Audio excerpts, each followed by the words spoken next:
तुमने देखा होगा सूप जो होता है अनाज को अपने पास रख लेता है, उसमें कूड़ा करकट होता है उसे निकाल देता है। वो उत्तम प्रवृत्ति के श्रोता बताए हैं। वक्ता चाहे कुछ भी कह रहा है उस चीज पे गौर न करके केवल जीवन में लाने के योग्य बातें जो है उन्हीं को सिरोधारण करेगा जो उत्तम श्रेणी का श्रोता होता है। दूसरे श्रोता होते हैं चलनी जैसे, उन्हें कथा से कोई मतलब ही नहीं है। तुमने देखा होगा कि चलनी में क्या रह जाता है? कथा क्या हुई कोई पता नहीं। इधर उधर की बात अगर कोई आ गई तो वो बड़े ध्यान से सुनेंगे, बड़ी अच्छी लगेगी उन्हें। लेकिन श्रोता वाले जो श्रोता होते हैं वो भी बड़े ही ध्यान से कथा सुनते हैं।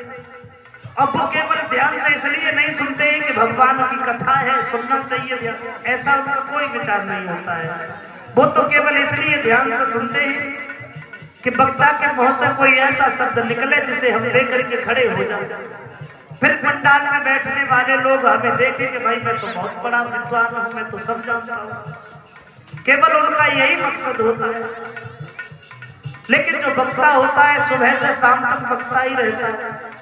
कुछ शब्द ऐसे निकल जाते हैं जो नहीं भी कहना चाहिए, लेकिन श्रोता का धर्म होता है कि हंस की तरह कथा को सुने। हंस देखा नहीं है लेकिन सुना सबने होगा।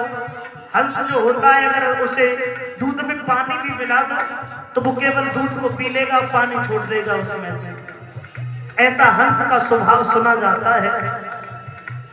तो वो उत्तम प्रवृत्ति के श्रोता होते हैं, भगवान की कथा सुनते हैं बड़े ध्यान मग्न होकर के। और बताया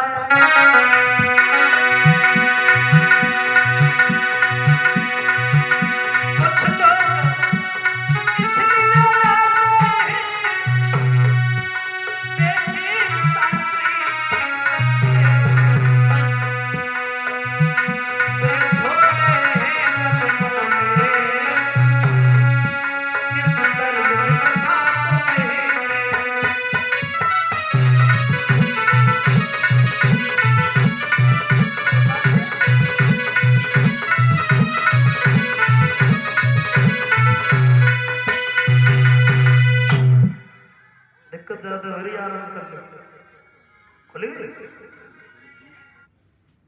थोड़ी तबीयत सही नहीं है इसलिए।